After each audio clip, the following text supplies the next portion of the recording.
if each business owner made their decisions differently about how they are spending money, how they treat their staff, the flow-on effects from that are massive. But we just have to each take responsibility for those components that we do have control and influence over. You're listening to The Life and Money Show, a podcast that brings you the stories and strategies of people who are living a meaningful and intentional life by design, building true wealth for their families, and impacting the world around them. And now here are your hosts, Annie Dickerson and Julie Lamb. Hey, everyone. I'm Annie Dickerson, and today I'm here with a special guest host, Jason Kleiman, our head of business development and investor relations. Jason, how are you? Hi, Annie. Well, amazing. It's an amazing day. I'm so glad to be here with you. We were just talking about how you're headed to a basketball game right after we record this. Yeah, anybody who knows me knows that I'm always connected with my kids in some way. This afternoon is a mix of gymnastics and basketball. So yeah, got a big afternoon.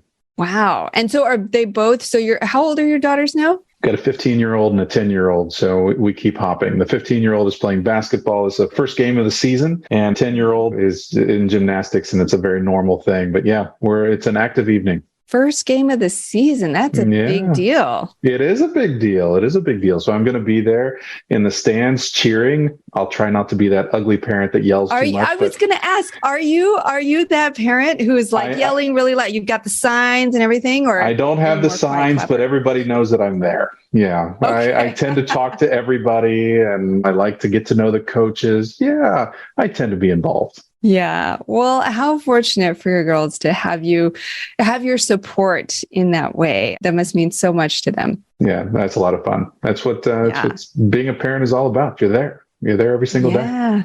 Yeah, I know, right? It's just about that. Well, the freedom of time and the flexibility to be able to be there. That's a big part of why a lot of our investors come to us, is to be able to be there for their kids as well, for their basketball games, soccer games, gymnastics, all of these things, because that's important. When I was a kid and my mom showed up for every swim meet that I did or whatever it was, yeah, I remember every single time. So for sure, when my kids have stuff going on, I'm there. I'm a fixture. You can always find me in the stands. Well, speaking of impact and that sense of support and growth and change, that ties in really nicely with our guest today, Bessi Graham. She is a coach, a podcaster, and the co-founder of Benefit Capital. And Bessi has been working with businesses, governments, and various organizations over the last 20 plus years. And in this episode, she really shares a lot of the insights about how, for businesses, it's not just about making money or doing good, but it can be a mixture of both. And she talks about how at a young age, as a teenager, she was exposed to sort of impact investing before it really became impact investing, and how it kind of blew her mind in those early days that you could bridge the gap between the two and do both at the same time, which I know, Jason, is a big passion of yours as well, sort of that everybody wins mantra. Yeah. If anybody who listens to me, they know this whole phrase of everybody wins.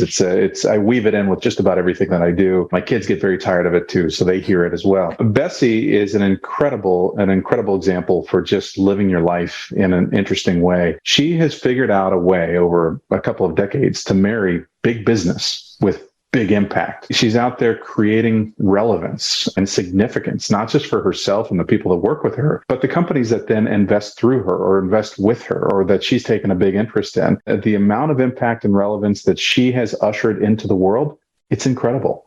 And she's got a really interesting story to listen to. And if we can all take a piece of what she's doing and put it into our lives and have even a trickle of the impact that she does, boy, this world would be such an amazing place. Absolutely. And Bessi talks about her journey starting multiple businesses, running multiple businesses, both on the for-profit and nonprofit side. And we talk about the growth of those businesses and the sustainability as well. So for anybody who's listening, who is an entrepreneur, thinking about being an entrepreneur, this is a great episode for you. But even if you're not a business owner, if you're working a W-2 job, there's some really great insights that Bessi shares in this episode about investing, giving, about donation, about thinking about how to make an impact with your money, even if you only have a couple of $1,000s that you're looking to place. And so speaking of which, Bessi does talk a little bit about impact investing and real estate in particular on this show. And all of you longtime listeners know that's a big passion of ours here at the Life and Money Show and at Goodegg Investments, is that everybody wins mantra, where we don't invest in real estate just for the sake of real estate and the building and the land, but we do it to make an impact in that community, an impact in the lives of our investors, and an impact in the lives of our team as well. And so if you're new to this space of impact investing and or real estate investing, particularly real estate syndications or group investments, which is what we focus on, a great place to start is to get a copy of our book. It's called Investing for Good. We have a free hardcover copy for all of you. Just go to goodegginvestments.com/book. All right. With that, let's dive into our conversation with Bessi Graham.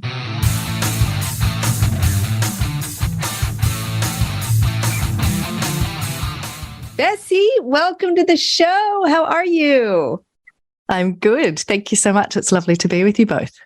Now, Bessi, I know you've been working for over 20 years with business owners, governments, and large funding bodies to bring together the concepts of doing good with making money. Two things that Jason and I and Julie as well are all very passionate about, is sort of creating that sort of win-win. And so start by telling us a little bit, 20 years working with all these different organizations, it's a long time. Tell us about how you kind of got into this space in the first place.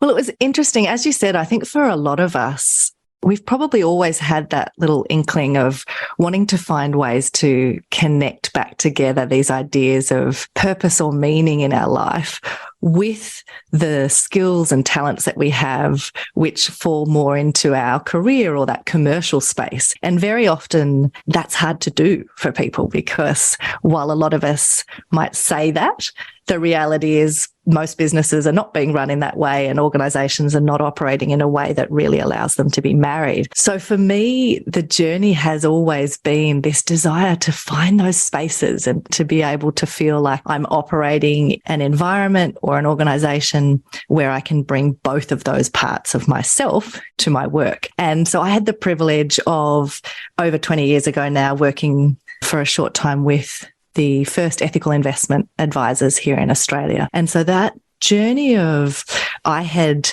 been exposed to that as a teenager and thought, this is a really interesting and curious idea. I didn't come from a family that had wealth. And so when I started to hear people talking about the fact that even if you're on an average wage, over the course of your life, significant amounts of money will come through your hands, and you can think about the ways that you invest that money or what bank you use for your savings. So my mind had been opened early to this concept of, we don't necessarily have to choose or pick one. Like, is it all about making money, or is it about being connected to our values and wanting to make the world a better place? And so that was an interesting entry point, if you like, to be around people who believed that was possible, in many cases long before the rest of the world did.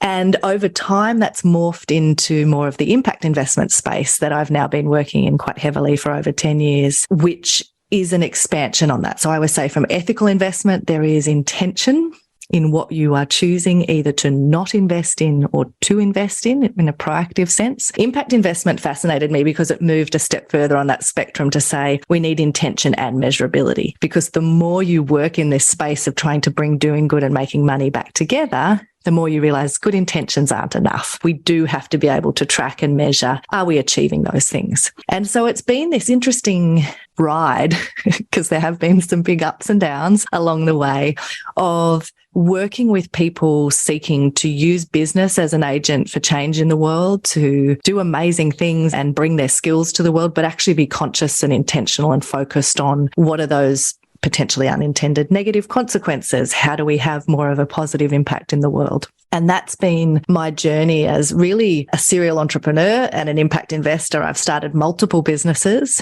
but all have had that theme that you spoke about of doing good and making money. That's kind of the overarching thread of my career, is wanting to make sure that is a part of everything that I do. It must have been such a game changer at an early age to have that huge mindset shift where most young people are focused on either having an impact or making money, going to college for one or the other, but to know at such a young age that you could do both. And you talked about all these, being a serial entrepreneur and starting multiple businesses. Tell us a little bit about some of the businesses that you've started.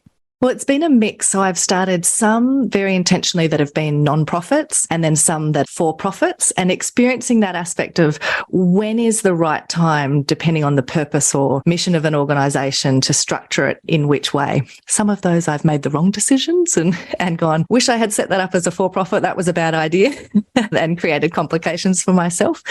But the first organisation that I was the co-founder of and was the CEO for 7 years really came out of looking around as an impact investor and saying, there are not the kinds of organisations that I can invest in where I'm really confident that they have that social or environmental side covered, but that they have a sustainable business model and they're actually investable and going to be able to pay this money back. And so with my co-founder, we looked all around the world. We thought we'll just bring to Australia an incubator or a program from somewhere else and support that to create more investable opportunities here in that space. But when we did that and when I looked around, I actually wasn't that impressed with what I saw. And so that spark of, oh, maybe I'll build it myself kind of was lit in me, whereas before that I would have never said I was an entrepreneur. And so one of the things that frustrated me when I looked around was everywhere incubators were telling the organisations they worked with to build a sustainable business model, but none of the incubators had it. And I'm someone who's very much a practitioner. I will listen to someone when they've already been where I want to go, when they have practiced what they preach. And I thought, it feels odd to me that you would tell organisations the importance of building out this business model, and yet you're completely grant reliant and have no sustainability yourselves. So I set out to say, I want to see if I can build an incubator that does have a business model and that can actually be sustainable. And so we set up the Difference Incubator, which is still running today. And I did the modelling and thought it would take me 3 to 5 years, maybe a bit longer, to get to sustainability. And we did it in the first 2 years. And it's still a sustainable organisation. My deputy CEO took over from me. I've actually got a meeting with her after this. She's still going strong for over a decade now, been operating across Australia and the Pacific Islands, building the sustainability of organisations that are trying to do great things in the world. And so that piece, again, the curiosity and the desire to say, hang on, who says we have to do it that way, is always in my mind when I see things out there and I think, okay, is there a better way to do it? And so I'm looking for people to work with who are thinking in that way and can build things. And then when they don't exist, the entrepreneur in me kicks in and I think, oh, I'll build that. But yeah, so that was an example of one of those organizations that I built that's still going strong today. You speak to that, it doesn't exist, or it doesn't exist in the way that I want, so let me just build it. And you make it sound so easy. And I know there are listeners out there who are right at that crux that are like, there's this idea that I've got, or there's this service that I want, there's this product that I want that doesn't exist. I really wish that somebody could create it. But maybe they're not at that point where they're like, oh, it could be me. I could do that. Maybe they've got the golden handcuffs of their job that they've got. They're focused on their career. But tell us a little bit more about the mindset shift that maybe you went through. Like, what was it that propelled you to that point where you were like, I could do this. I could do this. And it could be me who builds this thing. I think one of the important things to probably add into that is that sometimes we jump to that space too quickly of, I could do this, there's a gap, I'm going to build something. So you've just had an idea and you jump straight into action. And there is this important step. So part of that story that I mentioned to you was we looked everywhere. I traveled, I spoke to different incubators. We were out there assuming that there would probably be someone who was already doing this, and how would we just support them and bring them into our context here in Australia. A woman, she's passed away now, but was an extraordinary woman in the social enterprise and broader impact space called Pamela Hardigan. And she had this concept that she talked about, which was, have you apprenticed with the problem? And that early stage of making sure you have really looked at the context, you have not just had an idea and jumped, but you have thought about and explored, what are the things I'm missing here? What are the biases in me that I'm not conscious of? Who is already doing this that I could partner with or collaborate with? So I think there's an important piece first to say, look around, because there is very rarely a completely new concept or idea, and there will be people that you can either learn from or partner with. But when you do get to that place of, as you said, going, okay, maybe there is a gap here and there is an opportunity, I think the aspect that's really important to discern early on is the self-awareness to figure out, if it's just you, then knowing yourself really well and going, what are my strengths? What are the pieces that I uniquely bring to this that I can tap into and maximize to really be impactful in this new organization or movement that I'm building? If there is a team of you, or you already have an organization and you're stepping into a new space, again, it's looking at, as an organization, what do we bring here? And then mapping that to your understanding, that apprenticing with the problem, mapping that to what this opportunity is and saying, so which parts are we best placed to do? And where are there things that are going to need to be in place where we're going to have to partner or bring in new expertise or strengthen through some type of collaboration so that we can achieve the outcome? And so that deep knowing of yourself and your organization, understanding the context that you're stepping into and where you're wanting to go, what you're wanting to build, is really important. Because if we fall into the trap of thinking we are the answer to everything, there's a much higher chance that you're going to at least be frustrated, if not completely fail as you jump into new things. What I find fascinating about this whole thing is the idea of relevance and significance. You've got so many of, I read some of your posts, your blog posts, or some of your writings. It's the constant thread in all of it. And gosh, it's been almost 25 years now in the commercial real estate space. And one thing that, whether it's me or any of my counterparts or anybody over the years, is they've done very well for themselves, and they've created some really interesting businesses, and they've done some really creative things. But there's always this thread of, how do I be more relevant? How do I be significant in the world? And how do I take it to the next step? So I'd love to know what it's like within your incubator world. You've got to deal with an awful lot of folks who think very highly of themselves, have done quite well, but they want the significance, they want the relevance. But then you've probably also got this mix of folks that come in and say, I want to be relevant and significant, but maybe they aren't the best entrepreneur in the world. So how do you bring that together and make it so it's this interesting community of people that are really on the forefront of doing some really cool things and some innovative things, but still having that relevance and significance and having an impact on the world? How do you bring it all together?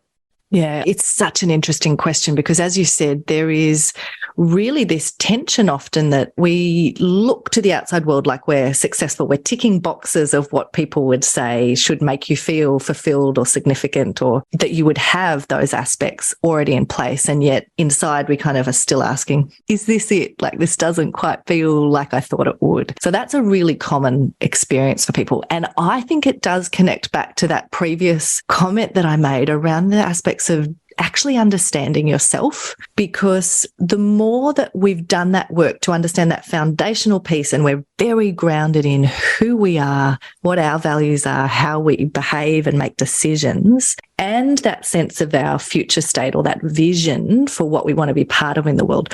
When you have those two places, it actually, the way to thread that, or the opportunities you say yes to or no to, become much clearer if we don't have that sense. So I think if I focus in for a moment on your question around, say, for example, the aspect of being quite an expert and in the real estate space for a long time, I always encourage people to not think that as they start to shift into a headspace of going, oh, what would give me that meaning or purpose that's currently lacking? I need to start a charity or a non-profit, or I need to make a donation. Pause on that for a moment and come back to the identification of that common thread. Assuming you like what you do, there is a different answer if you're going, I actually do want to burn it all down. I don't enjoy it. But if you enjoy what it is you've been doing for decades, then my point would be to say this is going to look different for everyone. So that idea of doing good will look different depending on what your skills are, what your interests and passions are. So if it is real estate, then it's saying, okay, what is it about that I love? What are some of the components potentially of my own personal or organizational core values that aren't necessarily playing out in the way I engage with real estate? How would I weave them in? So bring it back to the core business, and you can then start to say, okay, how can I, moving forward, engage differently in the area of real estate so that it feels more fulfilling, so that it feels like it has some purpose? I'll give you an example. For me, because my thread and my passion is around that, bringing doing good and making money back together into the same business model, but I really do believe that business can play a role in society to make it better. Part of what I do in my broader investments, when I am making an investment in real estate, I still make sure it connects to what I care about. So here in Melbourne, one of the real estate investments that I went in with another group of impact investors on was this incredible building where a whole bunch of purpose-driven organizations were able to be housed in this space that, from an environmental perspective, a sustainability perspective, was built to purpose to create these amazing, architecturally amazing environments for them to work in, but also that ticked boxes environmentally, and I was creating this hub and vibe for all of these similar organizations to be working. So it meant it wasn't just a real estate investment, but I actually felt a connection to it. And that is going to look different for each person.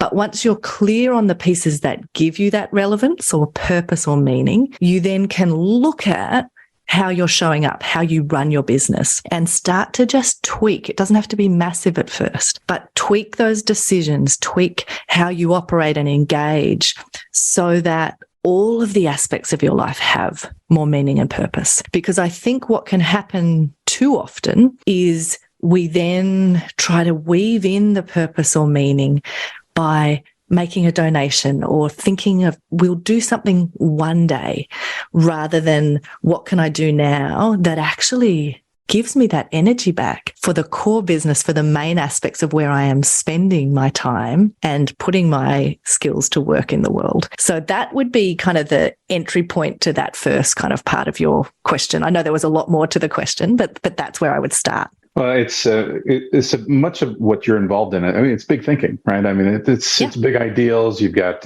big plans, and you can have huge impact on the world, or maybe just in Australia or wherever. But I would imagine, being that this is such a big part of your life, what do you say to folks that come to you, whether it's family members or it's small business owners or it's a friend, and they say, "Gosh, I just want to have an impact, but I'm not going to go start another company or another business to go do this." What do you tell them? How do you weave this whole idea into their normal life? So I think it does come back to the aspects of starting with what do you have control over? What are those decisions that you already have control over? When you start there, so if you look at, again, it doesn't have to be massive. If it is just as an individual, how are you spending the money you do have? Are there ways that you just want to start with picking 5 different organizations that you really love, that you want to support them? And so you will actively make a choice to spend your money with those organizations rather than a different organization. Is it as simple as looking at something like, okay, if you are saying you really care about the access to clean water, or you care about aspects related to childhood education, or whatever the topic is that you as an individual care about, bring it right back and go, how could I make the decisions I do have control over differently? It may be as simple as looking at the bank where you have your savings and saying, I don't have massive amounts of money to invest with, but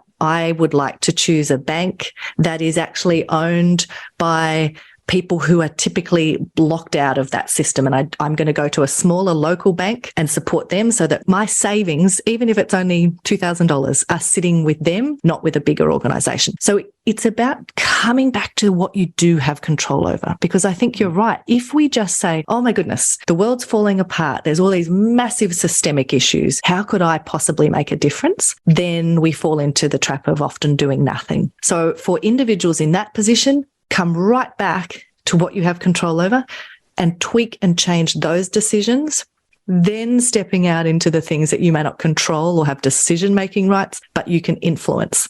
So is it just about educating yourself more and having different conversations at the dinner table with family? So it's those pieces that when each of us do those things, the collective impact is massive. That is where the power of change comes. And the piece that has sort of a fractal nature in that example is that for those of us who are business owners, that again plays out for us, but at a larger scale. If each business owner made their decisions differently about how they are spending money, how they treat their staff, the flow-on effects from that are massive. But we just have to each take responsibility for those components that we do have control and influence over. We'll get back to our conversation with Bessi in just a minute.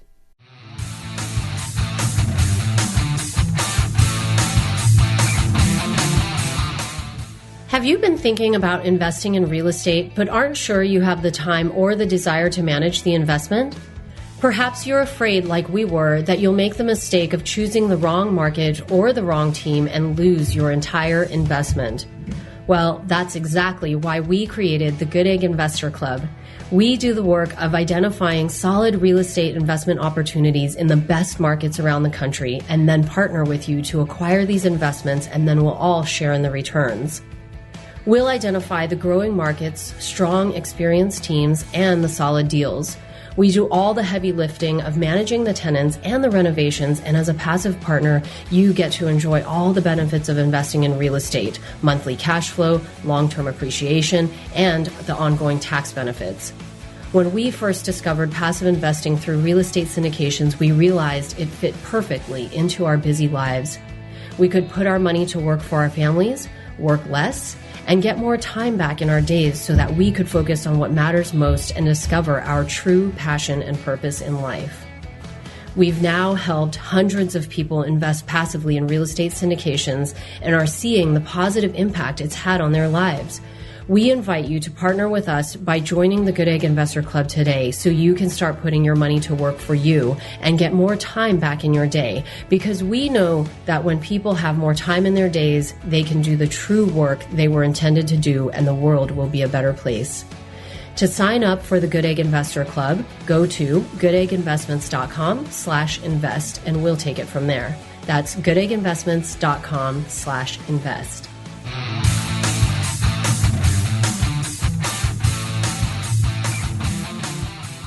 And now, back to our chat with Bessi Graham. What I love about that whole thing is the incremental nature of what you're saying. It doesn't have to be all or nothing. It doesn't have to be the zero-sum game. It can be small things. So for those that are not business owners, maybe it's a W-2 employee, somebody that just takes a paycheck every single month, they can still have a huge impact. They just have to look at it systematically in little things. And yeah, it's going to have a big impact on their family members, their friends, anybody who's connected with them. I am curious, though, on the business side, like within your incubator, are there some situations that you've gotten into and you realize, gosh, it's just not the right fit, or the impact on the world, it's not going to be there? And how do you deal with that as the business owner, as the CEO? How do you balance the two? Because there's always the push on the business side to make it a money-making venture. But then you want to have the impactful side, the relevant side, the significant side. And sometimes they just don't work. Maybe it's the person running it. Maybe it's the business model. But what do you do in those situations? Or maybe you've never run into it. Maybe you've been perfect every single time. What's it been like? I wish. Yeah. Right. Yeah. If only I had been perfect every time. No, both with organizations that I have either run or been part of, that has played out. And definitely when I was running the incubator, there were examples of that. So if we start with the incubator and the working with other organizations, one of the things that I really believe very firmly is that when you are consistent and have integrity in playing out and sticking to the pieces of what you have as your core values, it works well for you. So we had definitely examples when I was running the incubator where there was an organization who, when we got into their business model, or when we understood the founders of that organization more, we said, this is not going to work, either for them personally or because the model just didn't stack up. And one example I'll give you where a philanthropist was very surprised that I said no to money to work with an entity was this philanthropist was planning on granting to an organisation, and they came to me and said, could you do some work with them up front first to see, do you think they have a potential business model? Is this going somewhere? Is there a potential to have both impact on their social issue and a financial model? And so with my team, we did some work with them. And I went back to the philanthropist and said, no, I don't think you should grant to them. It's not actually an opportunity that's going to go somewhere. And the philanthropist was really shocked. They were like, oh, I've never had someone who actually didn't just take that as an opportunity for me to fund you to work with an organisation. And the reason, there's sort of a few factors that play out there. Firstly, for me, I want to have integrity, and I'm not just going to take someone's money, especially grant money. There's limited pools of grant money and it should be used on things that actually need that work. But the piece that plays out well, if you engage with funders like philanthropists or government funding, if you build up a reputation as someone who isn't just desperately taking any money, but is really clear where they add value and when that money is well spent, they will go and tell other people that. And so it will play out in multiples after that. So there's one component where even as a business, I would encourage people to not have that scarcity mindset, but instead to really step into and own where they add value and be clear when something isn't going to work out, because I do think that will, over the long run, play out better for you than just grabbing at money and then not being able to deliver on the back end of that. Yeah. With a personal example in terms of an organisation that I've been heavily involved with, we had one of the nonprofits that we had set up and that I had been both on the board and then had to step into an executive director role when the founder stepped out. Where we landed, I ended up going to the rest of the board and saying, I don't think that we can actually pull off in the most effective way the outcomes that we were wanting to do in this particular social issue. And my recommendation to the board is that we shut the organisation down and give all of our assets to a nonprofit that is set up to better do this work than we are. And so literally we've just been through that process, found that organisation, and we've donated all of our assets, and last week shut that entity down. So those pieces, it is worth the honest reflection to look at, are we actually delivering? Yes or no? Can we change the business model? Some of those pieces you mentioned. Can we bring in different people? Is this something that can be addressed? Or do we need to say, no, we've reached a point where the best option is to either shut this down, give the money to someone else, or step out of that space, depending on the type of organisation you've built. It's an amazing story. And I will say that just from an example side, it's great to be able to just watch it from the outside. There's so many companies that struggle with this. We're a company that's all about impact. Our investors are all about impact. Everybody talks about impact. Everybody wants to have that relevance. We as individuals, Annie has her relevance piece. I absolutely have mine.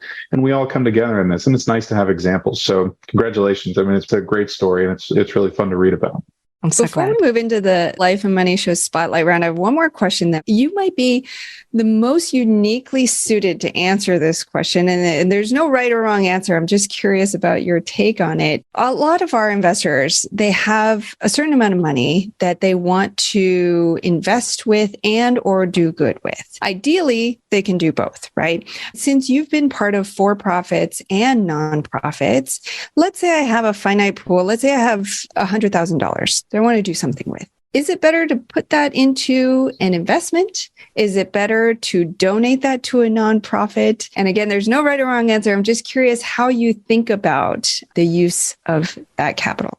So my honest answer is, and in some ways this does depend on sort of the size of that capital, but for now, let's just say the pool of cash that you have, I think that it is important that you don't romanticize the best way to have impact is to give to a charity or a nonprofit. It's actually very difficult. You know, with that example I just gave you, it took months of vetting and figuring out which organisation we would transfer all of our assets to in that particular entity. To have an impact in an area is difficult, and to give money away well is not an easy thing. So I don't think that the straightforward piece is, oh, I've decided I want to do do good in the world and I have $100,000, I'm going to make a donation. That may be the best option for you, but I don't think we should assume it is. Again, it comes down to whatever that bucket of money is. I like to think about it as a portfolio. So to say, okay, what would be the mix of things that I would do to contribute to the things that I care about in the world? And that is going to look different for each person. So for me, as someone who has that common thread of wanting to see business contribute in wonderful ways in the world, my thread across my portfolio is that with the money that I donate, with the money where I'm an angel investor or a venture capitalist, those very early stage risky investments, through to the safer investments, they all have the common theme of I am supporting businesses to do good in the world. So whether that's right down at my granting level, for decades has been in spaces like the early stages of microfinance, giving to these individual people in contexts where they had no cash available, and that money would just continue to be recycled. Someone needs $200, someone needs $2,000, and they are given that to start a business. So my granting was aligned with what I wanted to do in the world, through to I invest in at least a minimum of 10 startups every year as an angel investor. So that's very speculative.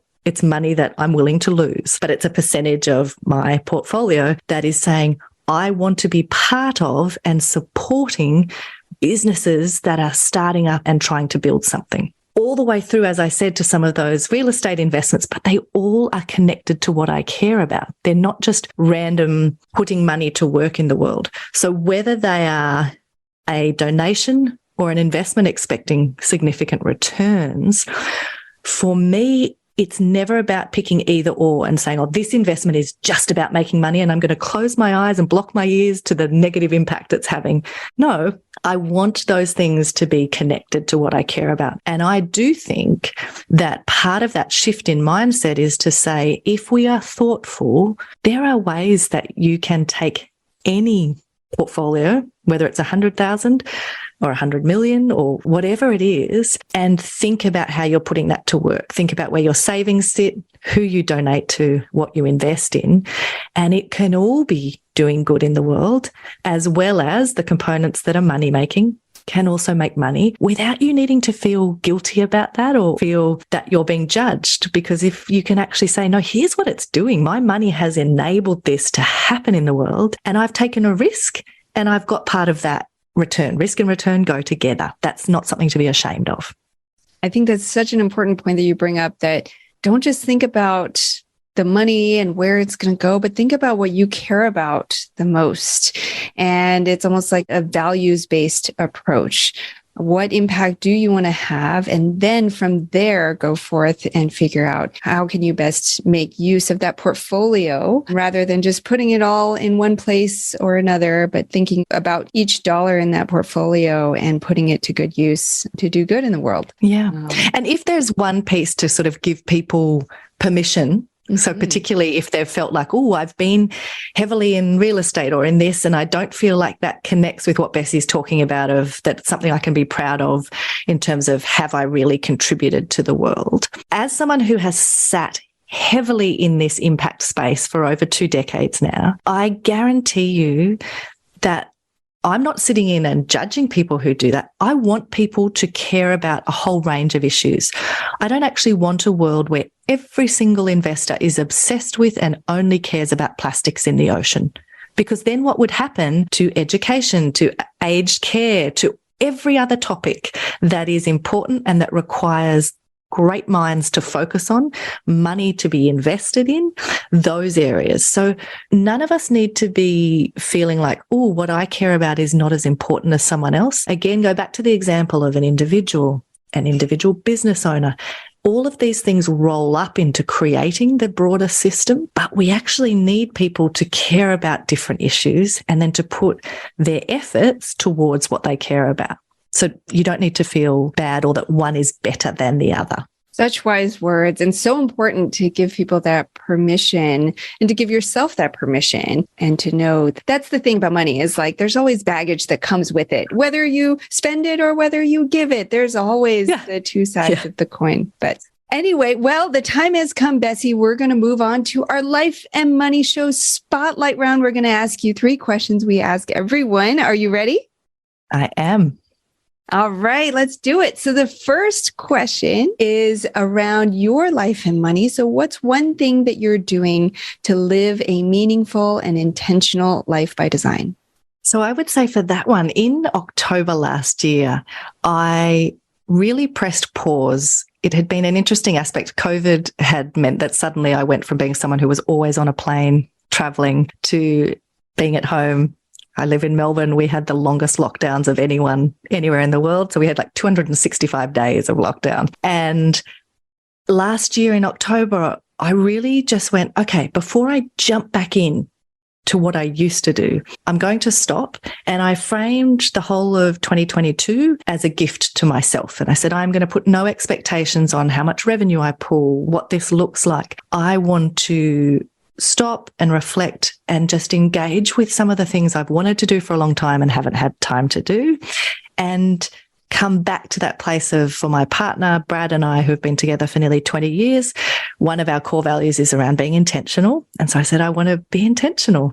And what do I want the next 20 years to look like? And I just want that to emerge. So that's been a really conscious decision where I've now extended the gift to myself to January 2024. So next year it continues. And I really want to shift that to being not just a 1 or 2 year piece, but saying, how do I make my whole life a gift to myself? And I don't mean that in a selfish way that it then stops and I'm never contributing, but really to come back to the component of, for me to be able to operate and contribute in the big systems that I play in, that is only sustainable if I'm in a good place.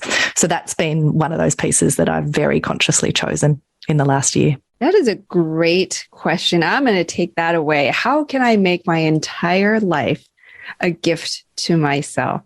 I love that, taking time to pause and be intentional and really, rather than living life by default, really thinking through how you want to best live your life and make that impact that you're so passionate about. Yeah. All right. Second question, Bessi, is around others' life and money. So share with us one life or money hack that's really helped you on your journey that you think will help others as well.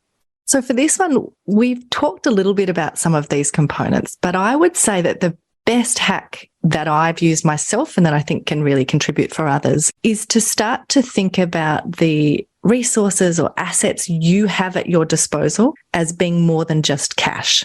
And the way that I do that is an old biblical concept of time, talent, and treasure. So stopping and looking at what do you have in each of those categories that you could be investing, that you could be putting to work in the world or giving out to contribute to what you care about. And what happens when you do that, when you think more broadly about the use of time, talent, and treasure, is you can have that more targeted, impactful impact in the world because you're able to put the right thing to work and you don't get overwhelmed as quickly at saying, oh, well, I don't have access to the investment that I need to do that next step.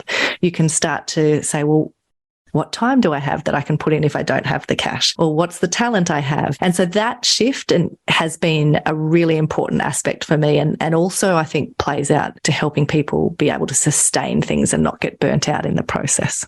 It's all about that framing, right? It's not getting stuck, but really rethinking and reshaping how you're thinking about it and asking those right questions so you get to the answers and the solutions that you're truly looking for. Yeah. All right. Final question is about life and money and the world. So tell us one thing you're doing right now to help make the world a better place. I know you have many, but tell us just one of those. So the big one for me is that I've started to write a book. So for 2023, my focus from a business perspective is to actually capture what have I learned over those last 20 plus years and share that with other business leaders because I want them to be able to not have some of the same mistakes I had and to be able to fast track and really focus into their particular context. What does doing good and making money look like for them so that they can go on and be more impactful in the world, but do that in a way that also honors them as an individual business owner or leader and that brings them the freedom and fulfillment they want. Because all of my work is really that passion of, like the doing good, making money, it's saying it doesn't have to be either or. How do we bring those things back together and build a business that is energizing and life-giving for you and brings you that meaning and purpose, but that is also a really great contribution to the world? Well, it's clear from this conversation, Bessi, that you've had so much wisdom to share. So I'm so glad that you're putting all that into a book for people. I know that that's going to be packed with value. And I know people are going to want to follow up with you and learn more, perhaps get a copy of the book once it's out. So tell everyone, what's the best place that they can go to learn more? So I have a podcast called Both And with Bessi Graham. So it's that bit of not either or, you can have both and. So people can listen to that and then reach out to me either on my website, bessigraham.com, or just on Instagram or LinkedIn, because I would love to connect with people, have conversations, understand what you're thinking about and struggling with. And by all means, I can then keep you in the loop as the book comes out. Bessi Graham, coach, podcaster, and co-founder of Benefit Capital. Bessi, thank you so much for being here and sharing your wisdom with us and our listeners today. My pleasure. Thank you for having me. You've been listening to The Life and Money Show, the #1 podcast for people who, like you, are living a meaningful and intentional life by design, building true wealth, and making an impact in the world. For more resources, check out goodegginvestments.com and be sure to join the Life and Money Show community on Facebook. And if you got value out of the show, please subscribe and give us a 5-star review so we can continue to bring you amazing new conversations.